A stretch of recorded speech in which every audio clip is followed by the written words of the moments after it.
Right, muckers. We've got this little Ford 3000. Now, apparently, it's been stood here about 10 or 12 years, as you can see. So, what we're going to try and do is see if we can get it to, well, turn over and obviously, eventually, get it to start. So, we'll have a look.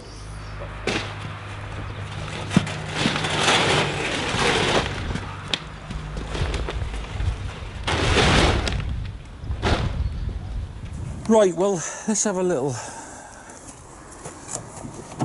look.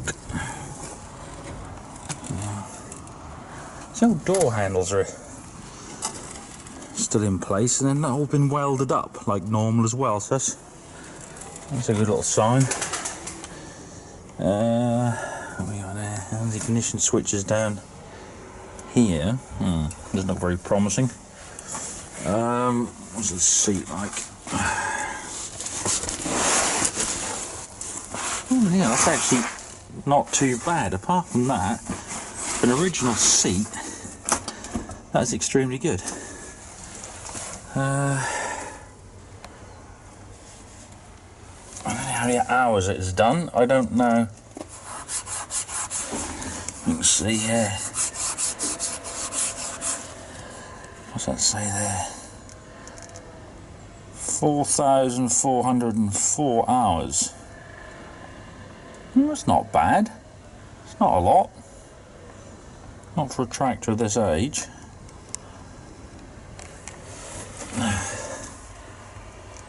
Old mud guards are in good order. Still got the rubber fillers in as well, which is unusual. They normally get torn off. Right, so that's just first thing. Let's have a look what the oil is like. Oh, actually, let's see that. It's not too bad. Yeah.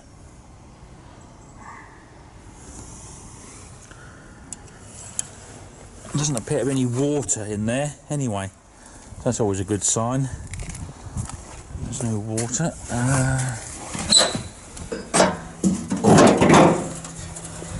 There's a battery on there, but I wouldn't imagine that's going to be any good. Let's have a look in here. We got. Oh, she looks dry, but there's no sign of water, as I said, in the oil. So I'd imagine it's either a leak in the rad or one of these hoses don't look particularly special.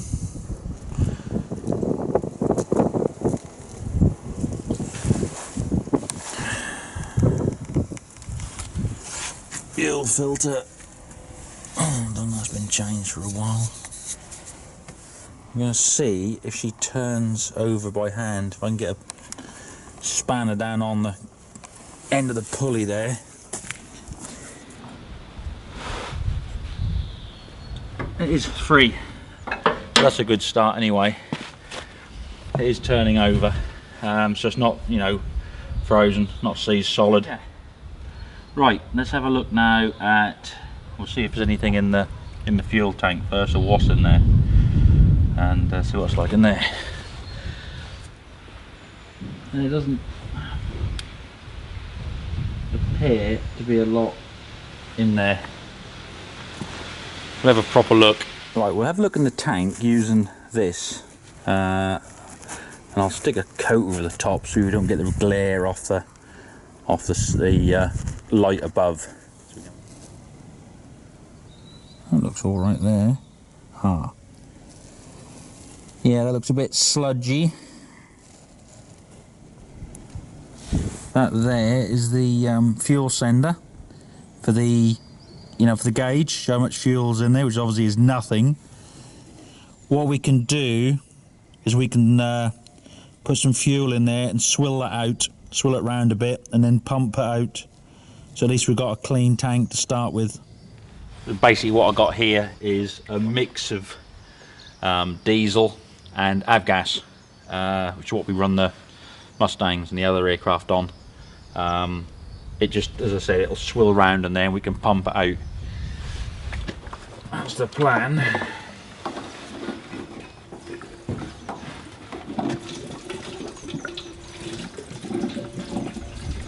Right, so using this little device I've just created, I'm just going to try and give it a bit of a swill round inside that tank, just stir things up a bit and loosen stuff up.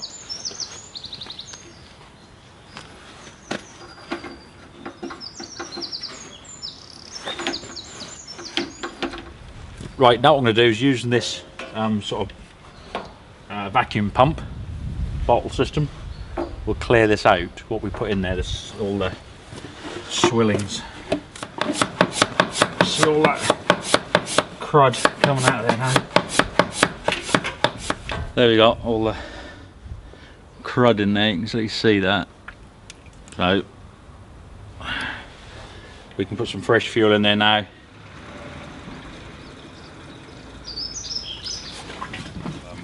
As I said, this is what we've drained out of wagons that we've broken up for spares, and as I said, we then filtered it through a big filter, centrifugal filter, and yeah, it's alright, it's ideal for this. Ideal. Right, what I'm going to do is I'm going to undo the drain on the bottom of this filter. Now I doubt it's been changed for years. So we'll see what it's like. If we get sort of fairly clean fuel through the filter, then I might just give it a go without changing it, just to get it running. If we get a load of sediment or nothing at all come out, well, I think that'll tell us all we really need to know.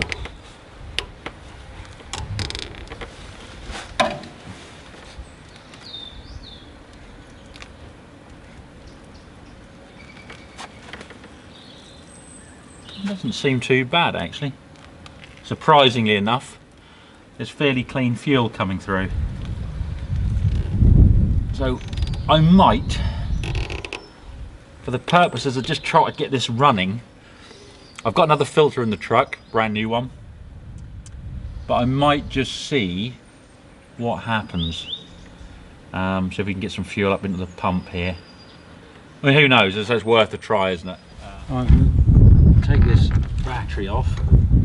Well, I said I'll take it off. I will want to get the right size spanner on it. It's always the different one, isn't it, to what you got. That's better.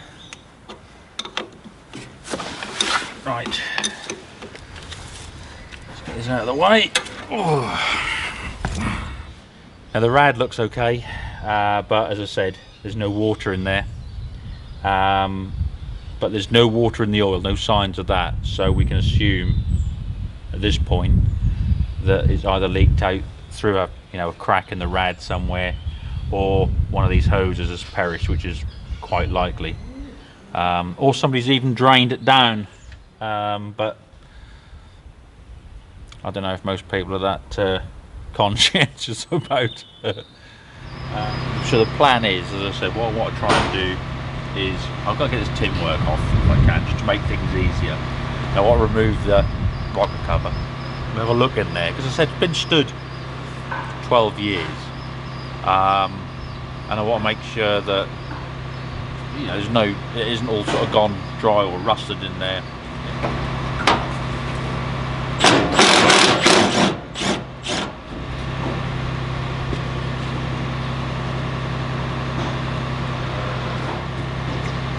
I'll just pop the top off and have a little look. That's all we want to do.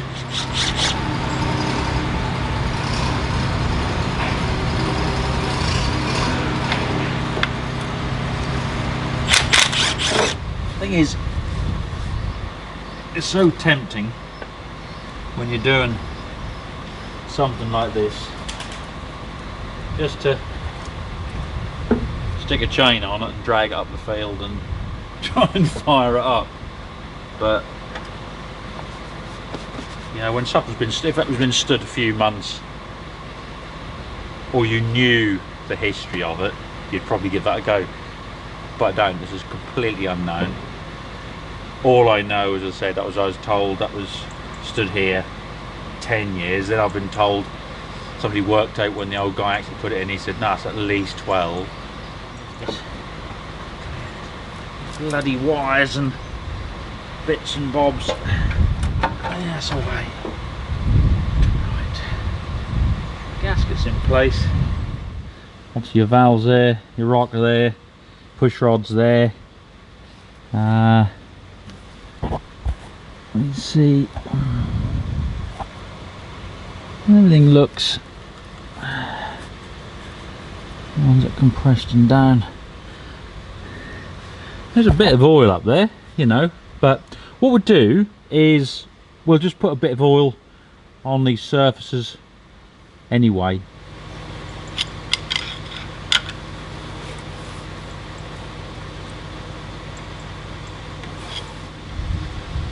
As I said, it's only just a bit to get it all, you know, lubed up until the actual engine starts turning. It'll then pump oil up. But at least we know it's not going to run dry for the initial, you know, turning over. Right, now just sit down, just check that the gasket's all up in place, which it is. Now all I'm going to do is just snug these down. I'm not going to go mad with the impact. I just want to snug them down.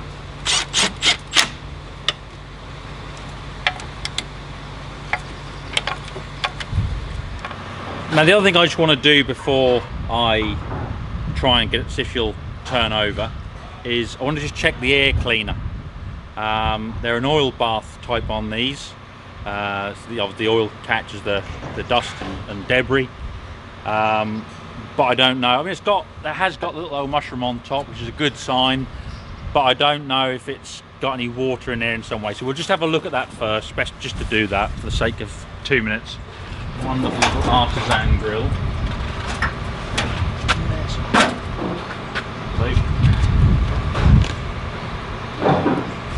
What you do is just pull that clamp.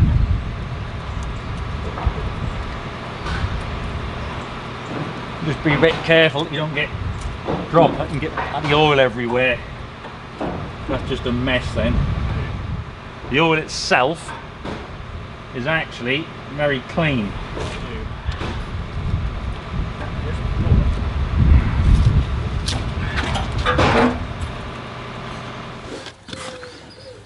Right, well, we just had a massive shower of rain and it started to snow as well.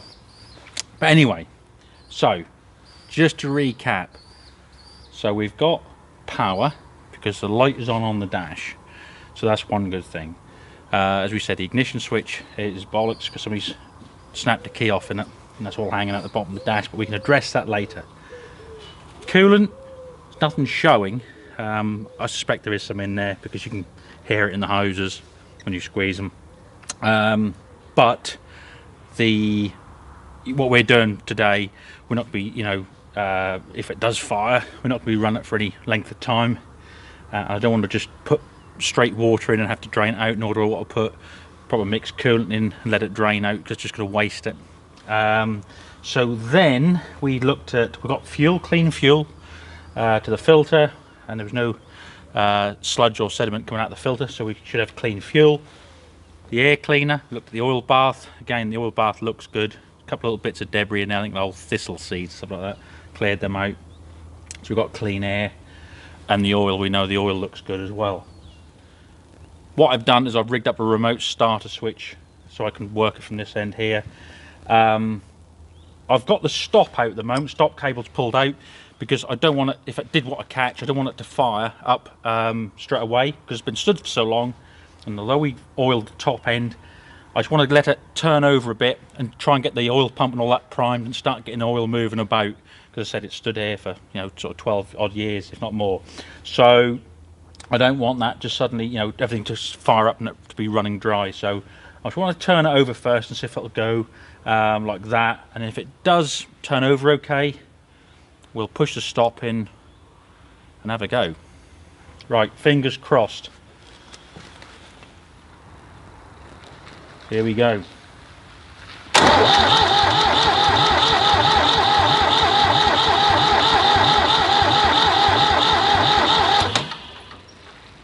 Right, well that should have, that's good news, it's turning, isn't it? But that should have then started getting stuff moving about, starting to draw oil up. Right, well, I'll push the stop in now, and we'll see what happens. Put the old exhaust on there as well, just in case. Right, the stop cable's pushed in. So who knows, if, I mean, I should say, because it's been stood so long, if we need to, just take the little air cleaner mushroom off. If we need to, then we can always get a little squirt of the old Bill Cosby party gas. But we'll see what happens.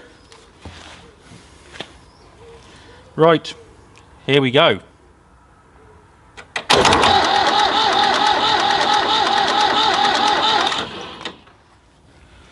Right, let's give her a squirt and just see what happens.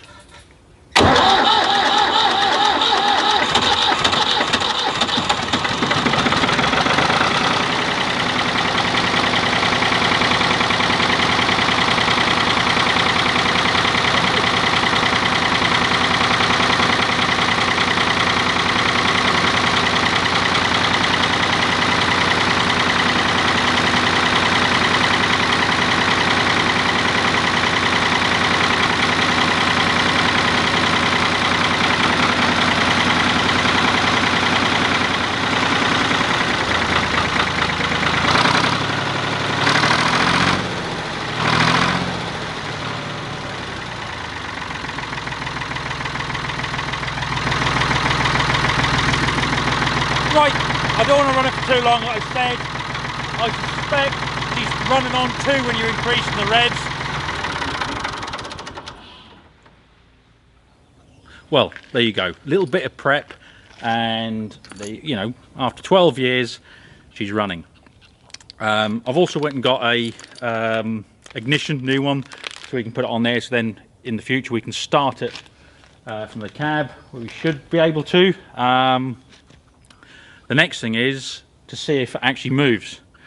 Clutch might be stuck, brakes might be stuck, who knows. But as I said, we'll do this on the next one. We'll have a look, we'll try and get it moving. Then we'll have a look at getting it cleaned down and then ready to be taken to the workshop. But all in all, yeah, I'm pleased with how it's gone. Like I say, it's a lot of faff really when you think, oh, I can just hook a chain on and pull it and drag it and see what happens. But for the amount of time it takes for it to fire up like that after, say, at least 12 years, just proves that's worth doing. And hopefully that, like that, you really minimise any potential damage that could be caused, you know, for something being stood for so long. As I said, as far as brakes and clutch and all that goes, well, that's an unknown quantity at the moment. But no, I'm really pleased with that. Yes, the issue with the fueling, as I said, when you opened her up, you hear she was sort of just running on 2. That pump is actually leaking out the bottom. You can see the diesel coming out. And I was told about there was something to do with the pump when that went in there. Well, that's obviously what it is. So whether we have to take the pump off and have it done, sent away and done, or we just have to take some bits out and reseal them, we'll have a look at that, as I said. But on tick over, it's running on 3, absolutely fine. But yeah, I'm really pleased with it. But as I said, next one we'll see if we can get her moving. So yeah, I'm on the brew. Do well.